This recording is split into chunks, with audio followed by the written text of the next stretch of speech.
They printed the name of my road on 300 flyers and announced to the entire neighborhood that I had generously opened it for the community parade. I never agreed.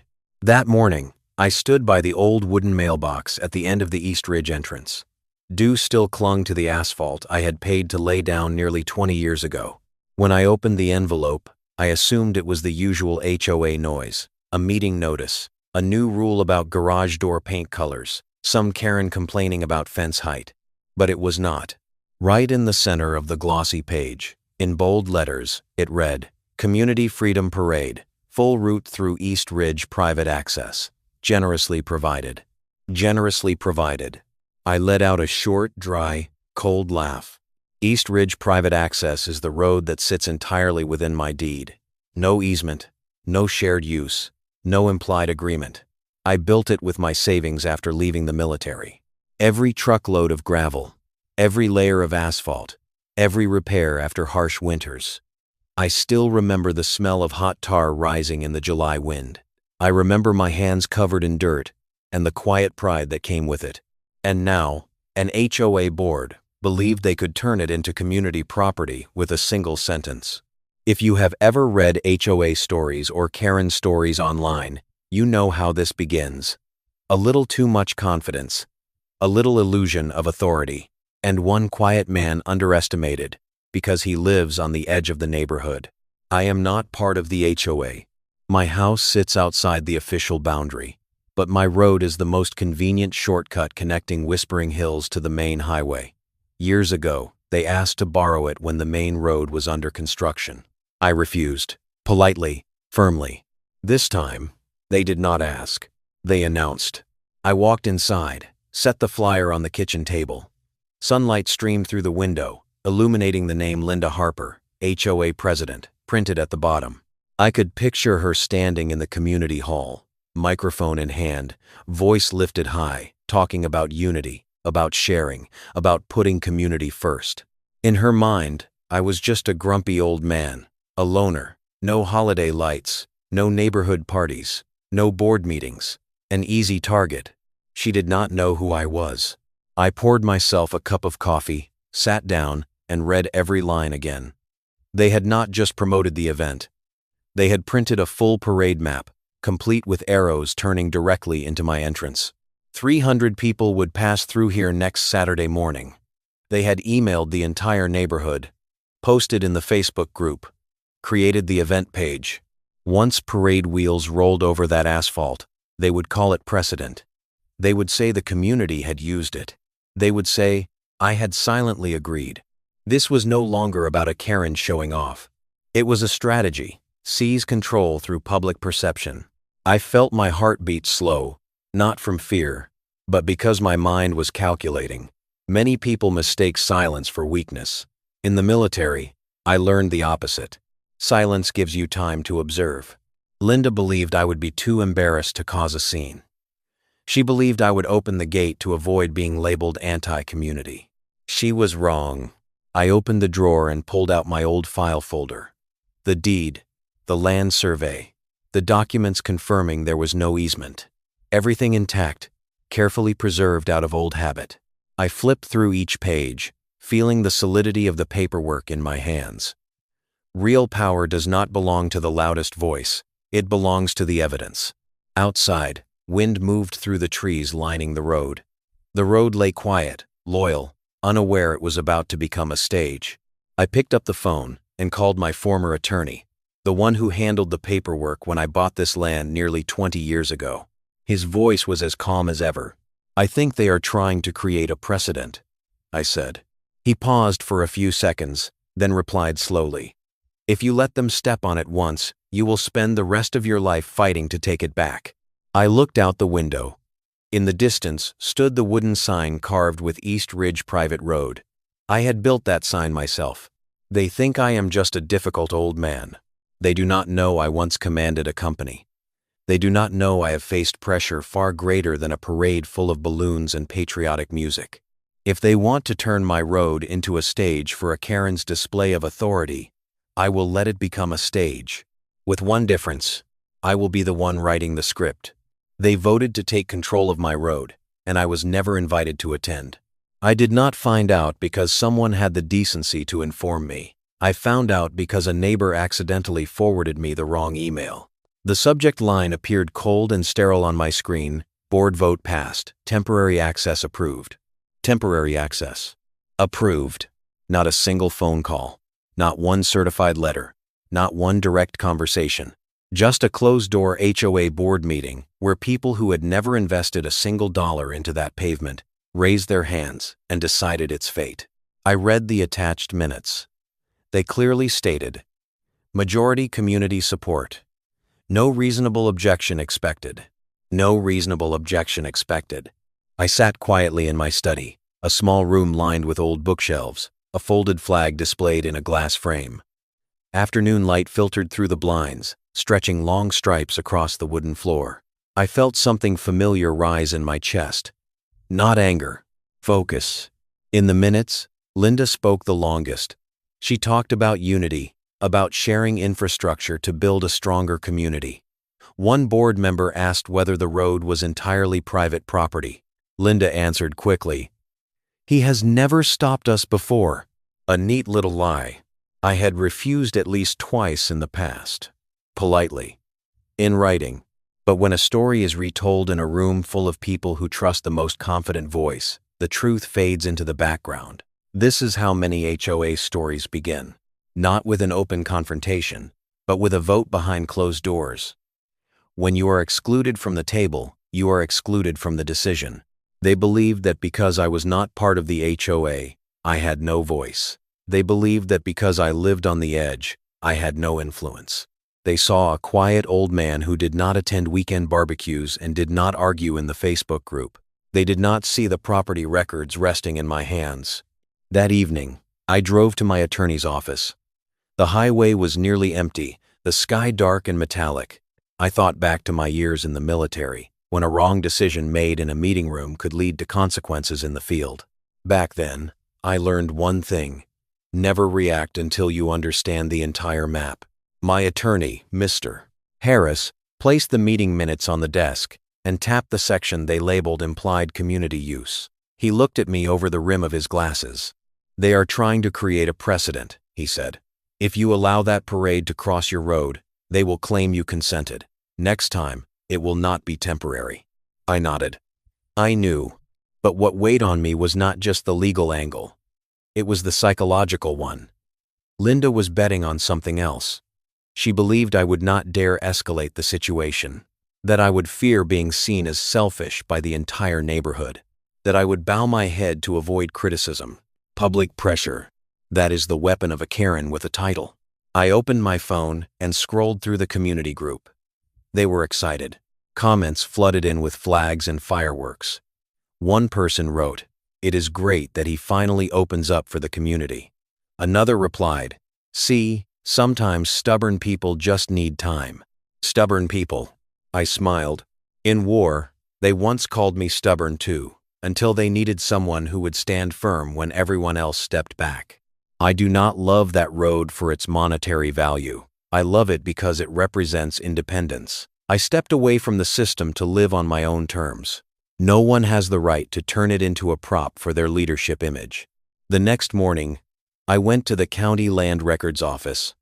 I requested official confirmation of the property boundaries and ownership. I asked for a copy of trespass laws. I inquired about the procedure for installing temporary barriers on private land. The clerk looked at me with curiosity. "What are you planning to do?" I answered calmly, "Just protecting what belongs to me." Rumors began to spread. Some said I was suing the HOA. Others said I would give in. Linda posted another long message, insisting everything had been legally approved. She used polished language, trying to create the impression that the matter was already settled. But she did not know I had sent a certified letter to the entire board. In it, I cited every relevant statute, every line, clearly, no emotion, no threats, just facts. And at the end of the letter, I wrote one short sentence: "Any act of trespass will be handled in accordance with the law." I did not make that letter public. I did not argue online. I did not knock on doors. I let them continue believing I would remain silent.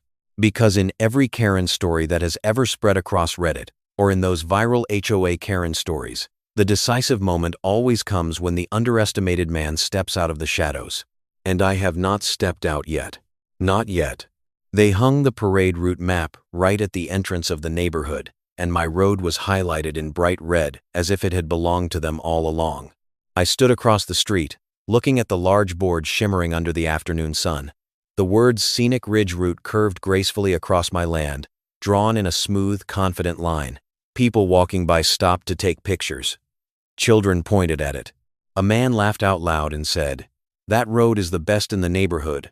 Of course they should go through there." Of course. There was just one small detail left out.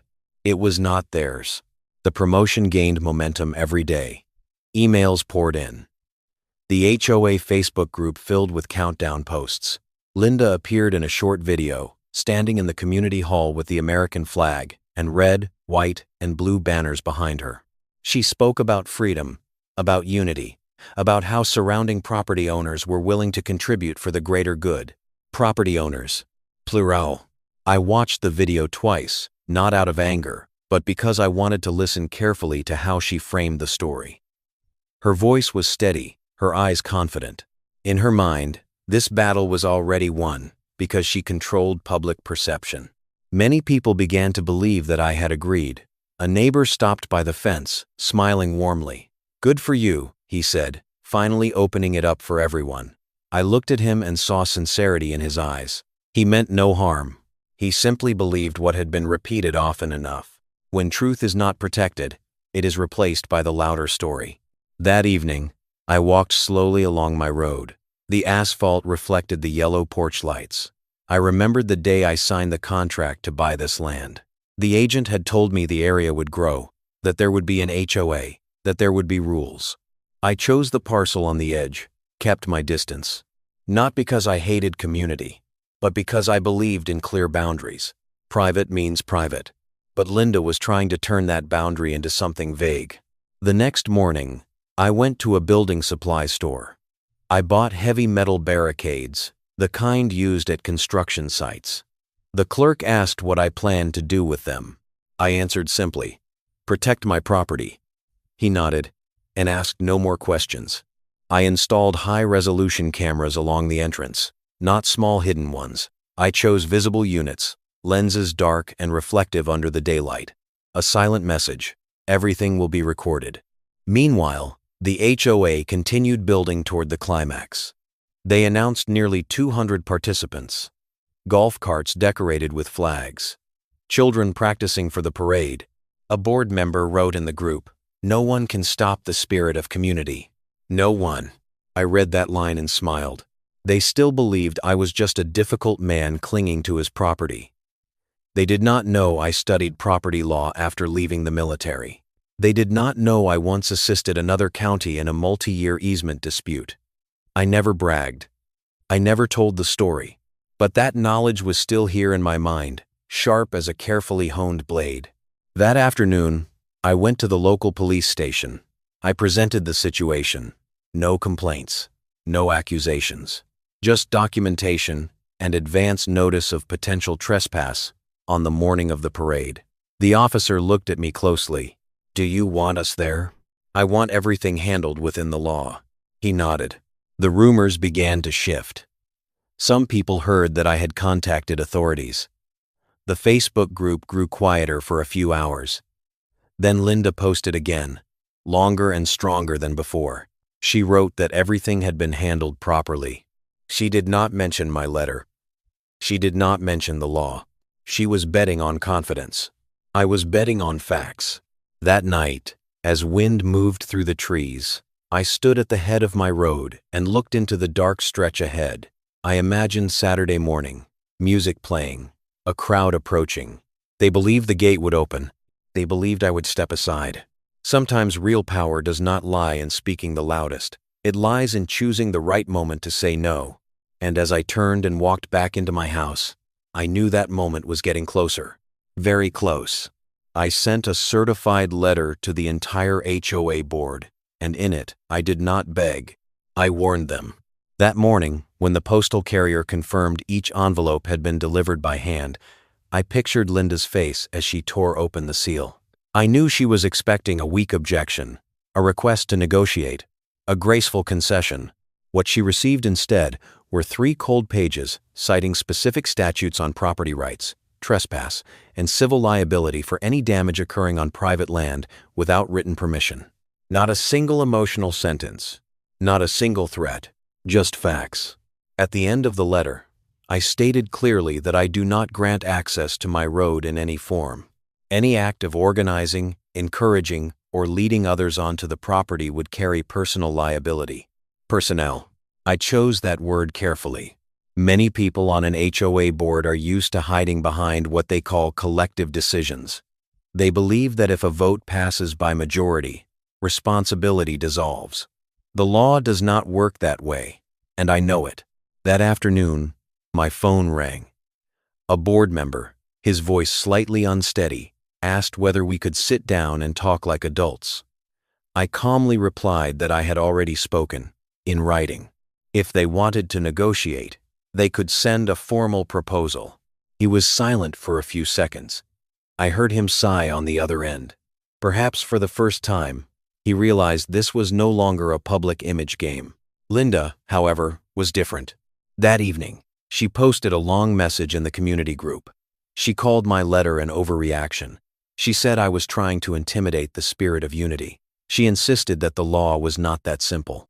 Not that simple. I read every line slowly. I could sense that her absolute confidence was no longer as solid as before. There was a hint of defensiveness, a trace of urgency, yet she still believed in her greatest advantage, public opinion. To many people, I was just a name on the outer edge of the neighborhood, a man who did not attend meetings, a man who did not pay HOA dues. In their eyes, I was an outsider. They did not know that I once sat in rooms where decisions could alter the fate of hundreds of people. They did not know I understood how power structures operate. They did not know I had prepared for this scenario from the moment I saw the first flyer. The next morning, I drove to the county office. I filed the paperwork to install temporary barricades on private property on the day of the parade. The clerk reviewed my documents and nodded. Everything was valid. No one had the authority to prevent me from controlling access to my own land. I ordered additional large signs. Black letters on a white background. Private property. No trespassing. Violators will be prosecuted. I did not choose small signs. I chose ones visible from a distance, clear and impossible to misunderstand. Meanwhile, the HOA continued its preparations. More banners went up. They hired a local band. I heard that nearly 200 people had confirmed attendance. Children practiced with excitement. Adults discussed outfits. I did not hate them. They simply believed the story they had been told. One afternoon, while I was checking the camera system, a couple walking by stopped. The wife looked at the heavy metal barricades positioned near the road and quietly asked her husband, "Is he really going to do it?" The husband replied hesitantly, "He is probably just bluffing." I heard every word. Just bluffing. I turned, looked at them, and nodded politely. No explanation, no argument. Sometimes real power lies in letting others underestimate you. That night, I sat alone in my living room. The warm yellow light filled the quiet house. I thought about the coming morning. I knew there would be angry stares, perhaps shouting, perhaps harsh criticism. But I knew something else as well. If I stepped back now, it would not only be this road that I lost, but the principle I have lived by for years. Linda believed she was organizing a parade. She did not realize she was stepping into a lesson about boundaries. And I had everything ready. The documents were ready. The barricades were ready. The authorities had been notified. Now all that remained was to wait for Saturday morning. When the music started, they would understand that my silence had never been weakness. It was strategy. At exactly 8 o'clock on Saturday morning, they arrived at my gate as if it were a stage already prepared for them. And at exactly 8:15, I locked the barricade. I heard the music before I saw them. Drums, brass, children laughing, flags snapping in the early wind. Sunlight poured onto the asphalt, making my road look like a glossy black ribbon ready for the parade to pass through. They thought so. I had been awake since 6. I made coffee. I put on my old dark blue jacket, not to impress anyone, but because it reminded me who I am. I stepped outside while the sunlight was still soft and checked the cameras one last time. Every lens was on. Every angle clear. The heavy metal barricades stretched across the entrance. Solid. Locked. The large sign stood in front. Private property. No trespassing. I stood behind the barrier, both hands resting lightly on the cold metal. No shaking. No hesitation. As the crowd approached, I counted nearly 200 people. Golf carts decorated with flags. Children wearing glittering hats. Adults in t-shirts printed with community slogans. The atmosphere was festive, proud. Linda walked at the front. She wore a bright red suit and a sash across her shoulder like a self-appointed mayor. A handheld microphone in her grip. Her voice rang out through the speakers. Today we prove the spirit of unity in Whispering Hills. The crowd applauded. Then they saw me. The sound shifted. The music softened. Expressions changed from excitement to confusion. Linda quickened her pace, her smile still in place but her eyes sharper now. She stopped at the barricade and looked at me through the metal bars. "We already talked about this," she said into the microphone, trying to keep her tone light. "You do not have to take it this far." I did not hold a microphone. I did not need amplification. "I never agreed," I said, loud enough for those nearby to hear. Murmurs rippled through the crowd. A young man turned to his friend. "Is he serious?" A woman whispered. I thought this was already settled. Linda laughed, but it no longer sounded natural. "This is just a community event. We voted. The majority supports it." The majority. I reached into my jacket pocket and pulled out a copy of my deed and the warning letter I had sent. I placed them against the barricade, securing them with a large clip so everyone could see. "This is private property," I said slowly. "There is no easement, no agreement. Anyone who crosses this barrier will be violating the law." The air changed, fast, abrupt. The drums stopped. Children looked up at the adults. Phones began to rise. I saw screens lighting up throughout the crowd. Linda stepped closer, lowering her voice, but tightening it with tension. "You are embarrassing the entire community." I looked directly into her eyes. "I am not embarrassing anyone. I am protecting my boundary." Behind her, a board member whispered urgently. I saw the worry on his face. Perhaps he had read my letter carefully. Perhaps he understood the legal consequences. But Linda still tried to hold control. She turned back to the crowd and lifted the microphone. "We will continue as planned. He is simply misunderstanding." Misunderstanding. I pulled out my phone and pressed the number I had saved. My voice was calm. "We are ready." Within minutes, a patrol car appeared at the end of the road. No sirens, no drama. Just a presence strong enough to shift the atmosphere. The officer stepped out, looked at the barricade, reviewed the documents I handed him, then turned to Linda. He asked one simple question. "Do you have written authorization to use this road?" Linda said nothing. A heavy silence settled over the scene. The crowd was no longer laughing. No more applause. They looked from me to the HOA board, as if for the first time realizing that the story they had heard all week might not be entirely true. I felt their eyes on me. No longer seeing a stubborn old man, but reassessing. The plot twist was not the barricade. It was that I had prepared everything in silence. They believed I would step aside to avoid conflict. I stepped forward instead. And as the wind moved through the trees, as the flags on the golf carts fell still, because the entire procession had come to a complete stop, I knew this moment would be remembered for a long time. Not because of a parade, but because a boundary was held. A board member stepped forward and bent down to grab the metal barricade. In front of nearly 200 people, he tried to shove it aside. The metal scraped with a dry, grating screech. I looked him straight in the eyes.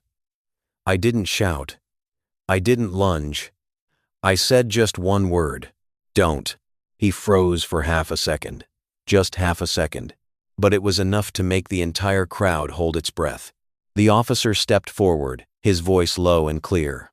"Sir, this is private property. If you move that barrier without permission, that constitutes trespassing." The word trespassing dropped into the air like a heavy stone. The murmuring grew louder. A woman in the back whispered, "They said it was approved." Another man shook his head. "This isn't good." Linda pushed forward and snatched the microphone from a volunteer. Her face had turned red, not from the sun, but from pressure. "We are not criminals," she said loudly. "We're simply organizing a community event." I looked at her. For the first time, the absolute confidence in her eyes was gone. In its place, a flicker of worry, a silent question.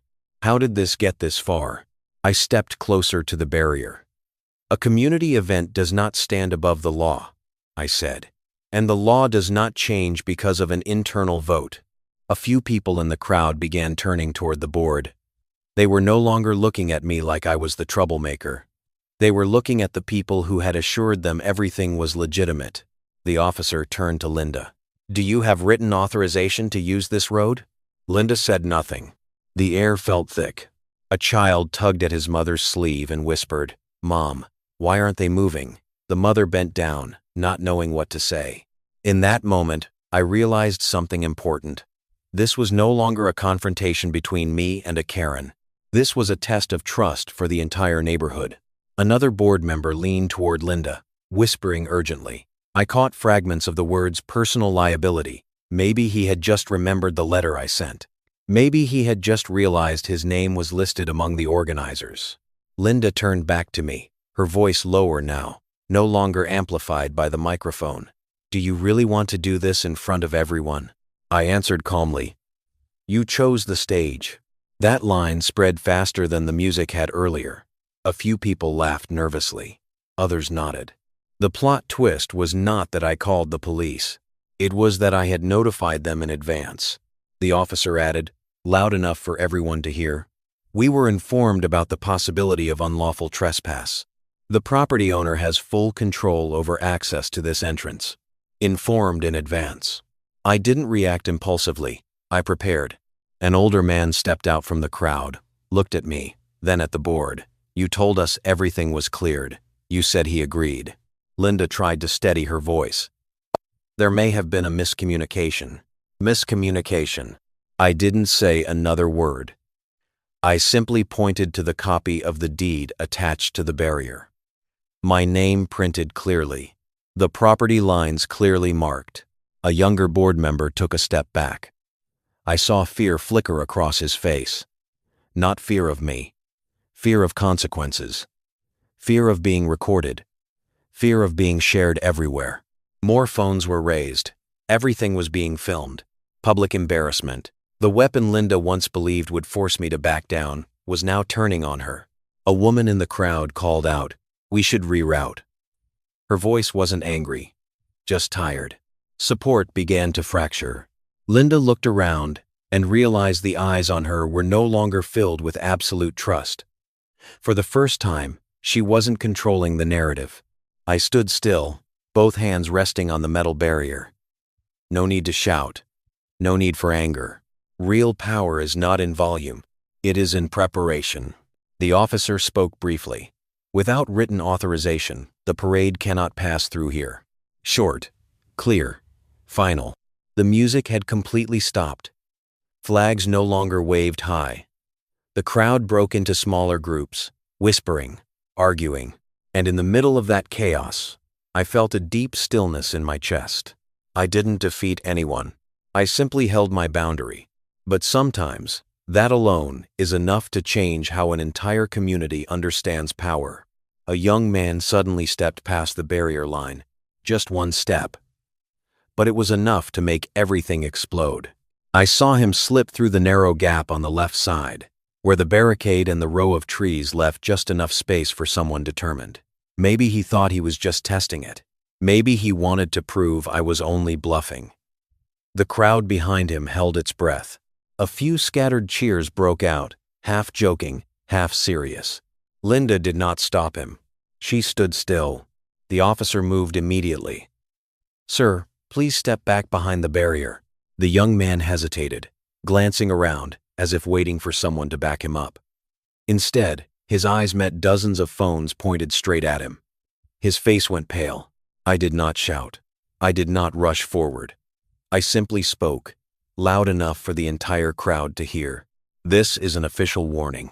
The air turned heavy. The officer repeated himself, his voice firmer this time. If you do not step back immediately, we will issue a citation for criminal trespass. Criminal trespass. Those two words rang out across a morning filled with flags and parade music like a slap across the face. He stepped back. One step, then another. Returning behind the barrier, the crowd exhaled, but no one was laughing anymore. In that moment, the truth stood exposed before nearly 200 people. This was not a stubborn old man throwing a tantrum. This was a property owner who understood his rights and was prepared to defend them to the end. Linda stepped forward, her voice trembling slightly, though she tried to sound composed. We don't need to make this bigger than it is. You could open the gate for just a few minutes. For the children. For the children. I looked at the kids standing behind her. They did not understand easements or property law. They just wanted to march in a parade. For a brief second, I felt my resolve soften. Then I remembered the flyer. I remembered how they had used my name as if it were a pre-stamped seal of approval. If I opened that gate now, everything would change. I shook my head. I've made it clear. No written authorization. No right of access. An older man stepped out from the crowd and studied me closely. You served in the military, didn't you? I nodded. He turned toward the board. So did I. And I know what a boundary means. You don't get to force a man on his own land. Those words were like a needle puncturing the last layer of confidence Linda was clinging to. The plot twist was not that I called the police. It was that the community was beginning to understand I was not some unreasonable troublemaker. I was simply the only person that morning who had come fully prepared. The officer turned to Linda again. If the group continues attempting to cross, we will have to address individuals one by one. Individuals. I saw several board members visibly step back. One whispered, "We should reroute." Another shook his head, panic flashing in his eyes. They were realizing the cost of turning a parade into a power struggle. The crowd began to break apart. No more formation, no more steady drumbeat, just clusters of people talking, arguing, asking questions. Why weren't we told about this? They said. He agreed. Did anyone check the paperwork? Those questions were not aimed at me. They were aimed at the board. Linda looked around and realized the stage she had built was collapsing piece by piece. She tried lifting the microphone again, but her voice no longer carried the same authority. We will adjust the route. Adjust. No longer a confident declaration. Just a retreat. I stood still, feeling the wind move through the trees, carrying the faint rustle of flags. The road behind me remained empty, quiet, loyal to its boundary. A young boy looked at me from a distance, curiosity in his eyes, not anger. Maybe in his mind I was no longer the villain. Maybe I was simply the man who said no when it mattered. As the crowd slowly turned around, no music, no order, I knew the most important moment had already happened. Nearly 200 people had just witnessed their HOA board attempt to step over a legal boundary and get stopped, not by shouting, not by violence, but by the law and by preparation. I did not feel triumphant. There was no loud victory, only a deep stillness in my chest. The boundary held, and the reputation of one Karen began to crack right in front of the community's eyes. The video spread within hours. By that evening, the story was no longer in Linda's control. I did not post anything. I did not comment. But clips of the barricade, the officer's warning, and the board's silence began appearing all over the community groups. Different angles, different expressions. One clip showed a board member trying to push the barrier. Another clearly captured the officer asking, "Do you have written authorization?" They did not. I sat in my living room, my computer screen glowing with dozens of notifications, comments stacked on top of comments. Why weren't we fully informed? They said. He agreed. We were misled. I read each line slowly. No gloating, no anger, just observation. This was what Linda had not anticipated. She thought public embarrassment would force me to back down. But when the truth was recorded and shared, that public embarrassment turned back on the person who had spoken too confidently. One board member posted a brief apology, saying there had been a misunderstanding in communication, but the video showed it was not a misunderstanding. It was a firm claim that everything had been approved. That contradiction shook people's trust. That night, I received an email from my attorney. He suggested we send a formal request for a public correction because the flyer had stated that I had voluntarily granted access. That was not true, and if it remained uncorrected, it could be interpreted as consent. I agreed. Not for money, but for principle. The next morning, a new notice appeared in residents' inboxes. The HOA board acknowledged that there had been no official written approval from the owner of the road. The wording was careful, avoiding a direct admission of fault, but it was enough for people to understand. When I stepped outside to mow the lawn, I noticed the looks were different. A neighbor walked over and shook my hand. "I'm sorry for thinking you were being unreasonable." I shook my head. "You believed what you were told," he sighed. "We didn't verify. That was the real issue. No one verified." Linda remained silent for 2 days. No posts, no statements. Her silence felt heavier than any defense she could have offered. Rumors spread that during an internal meeting there had been heated arguments. One member demanded a full review of the event approval process. Another proposed a vote of confidence. A vote of confidence. The plot twist was not that I had won a confrontation. It was that the system had begun examining itself. I did not attend those meetings. I did not need to. I had said everything I needed to say on Saturday morning, but I still prepared my next step. I sent a formal letter requesting a correction of the flyer's content and the removal of any statement implying that I had agreed. I asked that the correction be posted publicly in the group and distributed to all residents. No threats, no noise, just a demand for the truth. When the correction was posted, many people began seeing Linda differently. No longer the strong leader of the community, but the person who had pushed everyone into an unnecessary conflict. One person commented, "We need more transparency." Another wrote, "Private property rights must be respected." Those words echoed like a late awakening.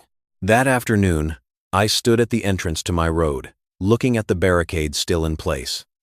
Sunlight hit the private property sign, making it stand out sharply. I did not feel victorious. I felt lighter, not because I had embarrassed anyone, but because I had refused to be forced into the role of villain simply for saying no. I remembered the look in Linda's eyes on the morning of the confrontation, the confidence cracking when she realized the law was not on her side, the surprise when the crowd stopped applauding. It was not a loud collapse. It was a quiet fracture. And in the kind of HOA Karen stories people often retell like a controversial Reddit story, the most memorable moment is not when someone shouts the loudest. It is when the truth stands firm under pressure. My road remains quiet. But within that community, something changed. Trust is no longer handed easily to the person holding the microphone. It has to be built on honesty. And sometimes, that matters more than a parade. 2 board members submitted their resignations just 3 days after the failed parade, and Linda no longer appeared in front of the crowd. I heard the news from a neighbor on Tuesday morning. He hurried through the gate and knocked on my door, his voice low but charged with excitement. "They're in an emergency meeting." 2 of them stepped down. They said they weren't fully informed about the legal situation. Not fully informed. I did not act surprised. When a system operates on the confidence of one person, it only takes a single exposed flaw for the entire structure to begin to shake. That evening, I did not attend the community meeting. I sat in my office, replaying the recording from my camera that Saturday morning, not to savor it, but to make sure everything was clear, in case it was ever needed. The officer's voice, Linda's silence, the metallic sound when the barricade was touched. Every detail was evidence. But what occupied my thoughts was not the legal aspect. It was the psychological one. A community that once placed complete trust in its board was now beginning to ask questions. When trust is damaged, It does not disappear instantly. It cracks. Then the cracks spread. The next day, a letter was delivered to every mailbox, a notice announcing a recall vote for the HOA president. The reason was written in neutral language. Lack of transparency in the event approval process resulting in reputational harm to the community. Reputational harm. I remembered Linda's words that morning, "You're embarrassing the entire community." The truth was, I had not embarrassed anyone. I had simply refused to be used. The biggest plot twist was not that I stopped the parade. It was that I did not escalate afterward. I did not write a long post in the group. I did not demand compensation. I did not attend the meeting to criticize anyone. I remained silent. That silence unsettled more people than accusations ever could. One neighbor asked me, "Aren't you going to demand a direct apology?" I shook my head. I already have what I need. The road is still mine. He looked at me for a long moment, as if realizing for the first time that this had never been a battle of ego. It had been about principle. The vote took place in a tense atmosphere. I was told that nearly 70% of residents participated, a much higher number than at regular meetings.